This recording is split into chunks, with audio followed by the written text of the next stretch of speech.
Hello guys, today we are going to make Oreo juice. First, mash it into pieces and put it in a cup.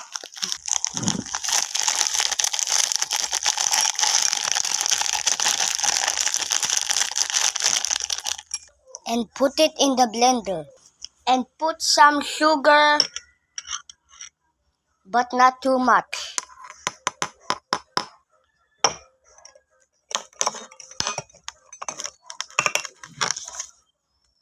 And mix it.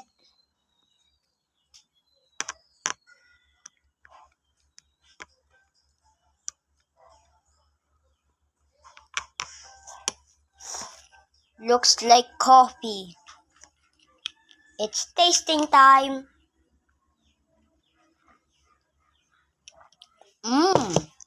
Tastes like Oreo.